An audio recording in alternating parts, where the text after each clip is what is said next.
안녕하세요. 시소 차트 분석입니다. 네, 오랜만에 이렇게 영상을 찍게 됐고요. 최근 주식시장이 상당히 좀 고통스러웠던 장이라고 생각이 듭니다. 아무래도 2차 전지 테마에 정말 뭐 믿을 수 없는 수급이 계속 이루어지고, 어떻게 보면 기관, 외국인, 개인들 간의 정말 그런 치열한 공매도와 수급의 전쟁으로 지금 다른 테마에 속해져 있는 종목들을 갖고 계신 분들한테는 이게 상승장인지 하락장인지 참 웃 웃을 수도 울을 수도 없는 그런 좀 힘든 장이라고 제가 생각이 듭니다.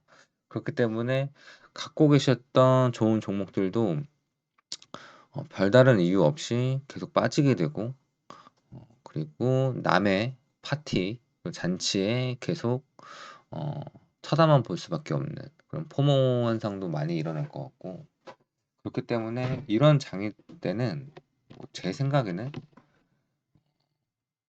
뭐 두 가지인 것 같아요. 절대로 비중을 크게 베팅해서 쫓아가진 않습니다, 2 차전 쪽에.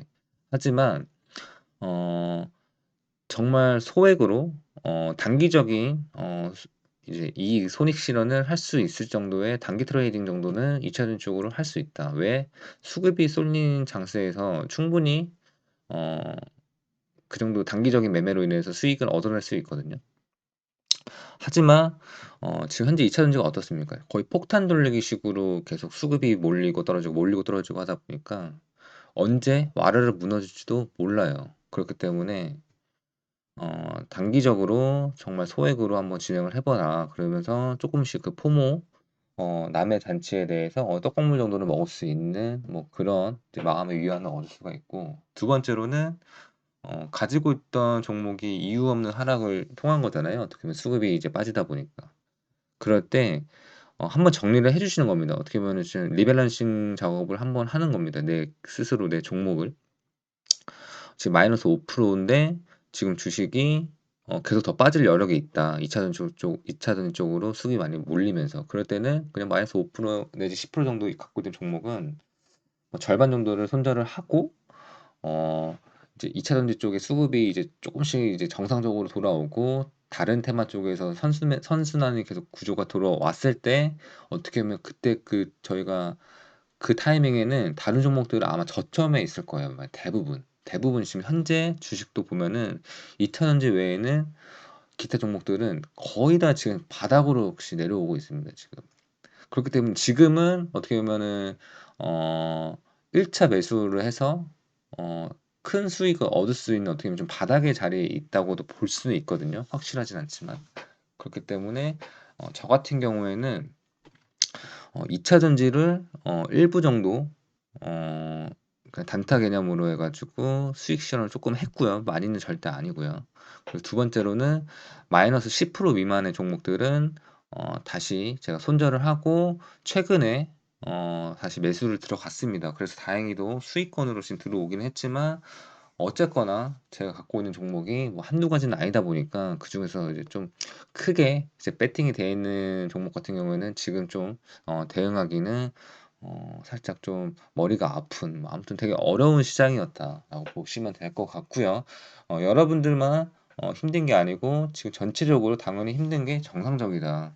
예, 2 차 전지를 갖고 계시는 분들한테는 당연히 축하할 일이지만, 그 2 차 전지가 들고 계시는 분도 아실 거예요. '뭐 이렇게까지 오르나? 뭐 계속 오르네?' 본인들도 모르는 거예요. 왜? 이 수급이라는 거, 그리고 개인이 그동안 할 수 없었던 결속력, 집단력을 생겨 졌거든요, 유튜브를 통해서. 그렇기 때문에 기관과 외국인이 공매도를 쉽게 치지를 못하는 거예요. 쳐도 실패를 계속하는 거예요. 그리고 나서 실패를 하면은 유튜브에 난리가 납니다. "개인이 이겼다.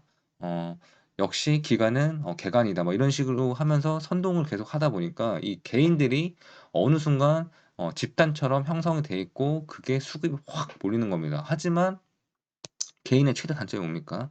공포감, 그리고 결속력. 아까 같이 좋은 장세에서는 결속력이 미치죠. 현재 지나가는 할머니도 에코프로를 말씀하고 계실 정도면 이 개인의 집중력은 진짜 어마어마한 거지만, 최근에 뭐 일 주일 전이었나요? 이제 2차 전지 쪽에서 급락이 나왔었죠. 그때 개인들 우수수 다 팔았습니다. 그게 개인의 최대 단점이에요. 예. 한 번 당하면은 공포감에 투심 자체가 떨어지기 때문에 매물대가 후룩 쏟아집니다. 그럴 경우에는 기관이나 외국인 쪽에서 치는 공매도가 100% 먹히는 순간부터는 이 폭탄은 어떻게 떨어질지 모르는 거예요. 그렇기 때문에 2차 전지는 현재 되게 아슬아슬한 그런 상황이다. 물론 2차 전지가 향후 미래 산업에 상당히 중요하고 엄청난 혁신이고 혁명인 걸 알아요. 되게 많은 어 비중도 많이 차지해야 되고 하지만 현재 주가는 상당히 많이 단기간에 고평가가 됐기 때문에 이 부분에 대해서 정상적으로 돌아와야지 이 우리 일반적인 개인 투자자들이 상당히 편안하고 정상적으로 매매를 할 수가 있다라고 좀 말씀드리고 싶고요. 네, 오늘 어떻게 보면 좀 설명을 해드릴 종목은 코오롱 플라스틱입니다. 제가 전에도 한번 이 종목에 대해서 영상을 찍었고 상당히 괜찮은 회사거든요. 하지만 계속 떨어졌어요. 이 수급이 어쨌거나 이 종목은 수급이 날아가면 개별적으로 좋은 뉴스가 떠도 주가는 떨어질 수밖에 없어요. 돈이 안 들어오니까 떨어질 수밖에 없다. 하지만 코오롱 플라스틱이 단지 2차 전지 수급 때문에 이렇게 내려간 것은 아닙니다. 어쨌거나 코오롱 플라스틱에서 분기 실적 보고를 했는데 지금 어떻게 보면은 매출 매출 정도 보면은 23년 반기 보고서랑 22년도랑 보시면 차이가 지금 상당히 떨어졌습니다. 지금 보시게 되면은 전년 동기간에 지금 매출 차이가 상당히 많이 떨어졌거든요. 거의 절반 가까이 떨어졌는데 이유는 부자재의 어떻게 보면 이 플라스틱 원자재의 원료가 떨어졌고 그리고 최근에 현대차에서 발표를 했던 아무래도 전기차가 비용이 많다 보니까 크다 보니까 이 부자재, 원자재 그리고 들어가 있는 부품들을 가격을 인하시켰습니다. 인하. 그러다 보니까 이 자동차에 들어갈 수 있는 부품들에 대해서 부품 업체들한테 만약에 5,000원이었던 거를 4,000원에 달라고 한 거예요. 왜? 지금 현대차뿐만이 아니라 테슬라를 제외한 나머지 우리나라 기업만 봤었을 때 현대차, 기아차에서 전기차 실제 판매량이 어떻습니까? 크지가 않아요, 지금. 생각보다 크지 않다 이겁니다. 기대했던 것보다 크지가 않고. 그렇기 때문에 이 가격을 어쨌거나 좀 맞춰야 되는 거고 최근에 테슬라가 완전 가격 인하를 하면서 뭐 테슬라랑 아이오닉이랑 고른다고 하면 여러분 뭐 사시겠어요? 당연히 테슬라 사죠. 가격이 얼마 차이가 안 나는데. 그러니까 이 현대차도 지금 발등에 불이 떨어진 게 아니고 지금 머리를 싸매고 어떻게 해야 될지 지금 모르는 거예요, 지금. 거기다 그 전기차 안에 들어가는 배터리 2차 전지. 2차 전지가 지금 테슬라가 LFP 배터리 그러니까 인산철 배터리죠.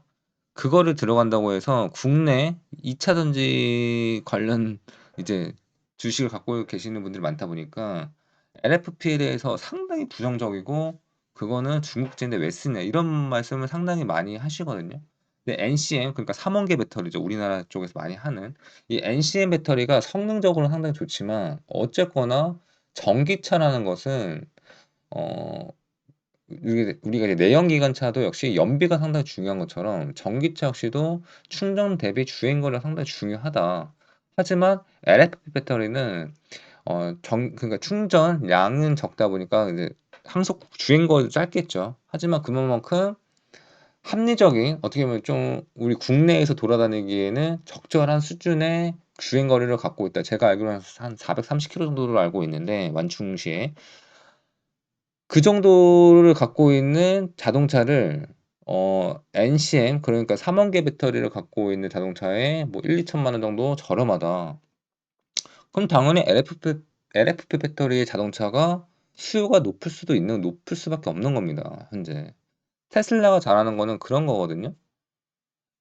NCM 배터리를 장착한 자동차도 있고 LFP를 장착한 자동차도 있어야지 소비자들한테 선택을 할 수 있는 선택권을 줘야 되는 겁니다. 그러지 않아요? 명품도 이게 정말 비싼 명품이 있고 중간짜리 명품이 있고 그리고 뭐 좀 보급형 명품이 있듯이 소비자한테 선택의 권리를 주는 거고 어쨌거나 전기차 시장이라는 게 계속 지속적으로 확대가 된다면 NCM 배터리로 모든 차를 운행할 수는 없어요. 왜냐면은 정말 LFP 배터리, 그러니까 흔히 말해서 주행 거리가 400km 쪽 안쪽에서 움직여서 왔다 갔다 하시는 분들 상당히 많습니다. 그쵸? 저희가 무조건 자동차라고 해서 뭐 내연기관 자동차로 생각하시면 뭐 SUV만 타시는 분도 없잖아요. 경차를 타시는 분들도 많고 정말 다양한 거기 때문에 지금 어쨌거나 전기차 지금 업체, 그러니까 자동차 제조업체에서는 지금 상당히 비상이다라고 알고 계시면 될 것 같아요.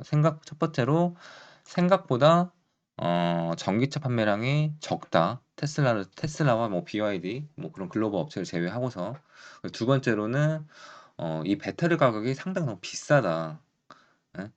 그리고 세 번째로는 자동차의 차체 무게가 아직도 너무나 무겁다라는 겁니다.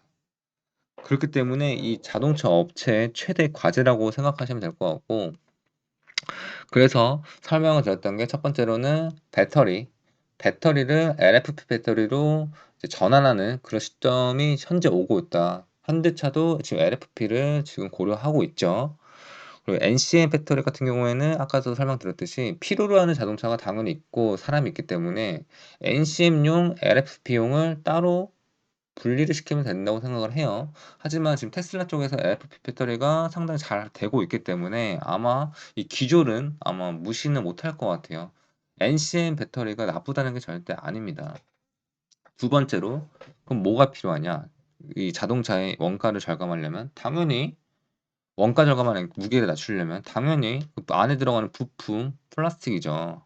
누누이 설명드리지만 플라스틱에 자동차 안에 들어가는 부품은 대부분 이 플라스틱인데 이거에 대해서 경량화된 플라스틱이 들어가는 것은 상당히 자동차의 무게를 절감할 수 있는 중요한 핵심 소재라고 생각을 합니다. 그렇게 다 평가를 하고 있고요.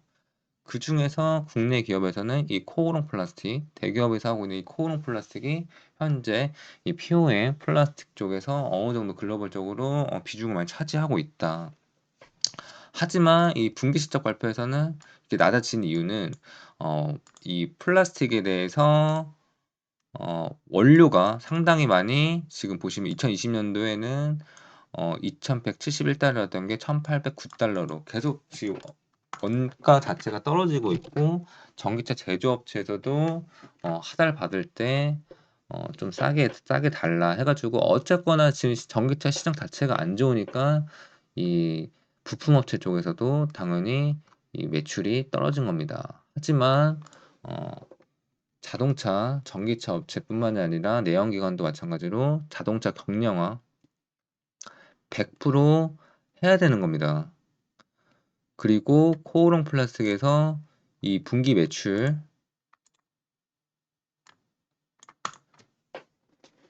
하반기 때는 지금 현재 자동차 업계가 어느 정도 지금 턴어라운드를 할 것이라고 예상을 하고 뭐 금리도 어느 정도 좀 안정화가 된다고 한다면 자동차 이제 호황으로 지금 전문가들 다 예상을 하고 있는데 그렇게 된다면 자연스럽게 매출은 반전이 될 겁니다. 그래서 제가 보기에는 지금 이렇게 주식이 2023년 4월부터 이렇게 어떻게 보면 계속 좀 내리막을 갔던 이유 중에 하나가 이 어느 정도 이 현상에 대해서 분명적으로 반영이 됐다라고 지금 보고 있는 겁니다. 충분히 반영이 됐기 때문에 지금 자리 8,300원의 자리 상당히 어떻게 보면은 고점 대비해서 좀 많이 떨어진 자리이긴 하지만 1차 매수 자리가 뭐 13,000원에서 뭐 11,000원 자리였다면 충분히 지금 자리에서 2차 매수 충분히 고려해 볼 만하다라고 저는 생각이 들고요. 또 뿐만 아니라 코오롱 플라스틱 같은 경우에는 지속적으로 플라스틱에 대해서 개발과 점유율을 계속 높이고 그리고 또 심지어 코오롱 인더스트리에서 원료 자체를 납품을 받기 때문에 이 국내 업체에서는 코오롱 플라스틱에 대해서 상당히 성장률에 대해서 상당히 좋게 생각을 한다고 생각을 합니다. 보시면 원재료 중에 베이스 레진 같은 경우에는 코오롱 인더스트리에서 지금 계속 받고 있고요. 이런 게 상당히 큰 겁니다. 모든 원재료 같은 경우에는 뭐 외국에서나 다른 회사에서 받는 것보다 자회사가 갖고 있으면 상당히 좋죠. 그리고 뭐 코오롱 플라스틱, 코오롱 같은 기업 자체가 뭐 중견 기업도 아니고 뭐 글로벌 대기업이기 때문에 충분히 이 업계에서 코오롱 플라스틱은 아마 독보적으로 1등을 하려고 하는 그런 행보를 하고 있다라고 보시면 될 것 같습니다. 그래서 현재 이 코오롱 플라스틱 차트적으로 봤었을 때는 크게 문제는 없습니다. 왜냐면 이렇게 하락이 떨어진 거는 뭐 물론 2차 전지에 대한 수급이 쏠리는 것도 있었고, 그리고 플러스로 실적. 이 실적은 코오롱 플라스틱이 못해서가 아니라 이 시장의 분위기, 그렇기 때문에 주식이 이렇게 내려온 거다라고 보시면 될 것 같습니다. 정상적인 주식, 정상적으로 차트가 흘렀다면은 솔직히 말해서 정상적으로, 아이고 죄송합니다. 정상적으로 차트가 흘렀다면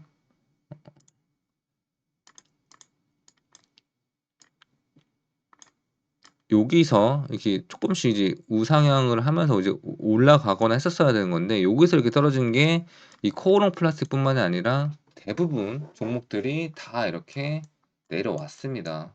그렇기 때문에 아까도 말씀드렸듯이 마이너스 5에서 뭐 10% 갖고 계셨던 종목이 있으면 저 같은 경우에는 익손절을 하고 여기서 이제 신규로 들어가서 수익을, 왜냐면 이제 여기서 어떻게 보면 무릎까지 내려온 거기 때문에 다른 종목 같은 경우에는 내려온 거, 여기서 이제 이 정도 올라갈 일이 더 많습니다, 확률이 실질적으로. 그래서 보통은 이게 뭐 코스피 코스닥이 지금 지수 차트로만 보면은 올라가고 있지만 상당히 그 올라간 게 2차 전지로 인해서 올라간 거잖아요. 그렇기 때문에 다른 종목도 다 떨어졌습니다, 지금.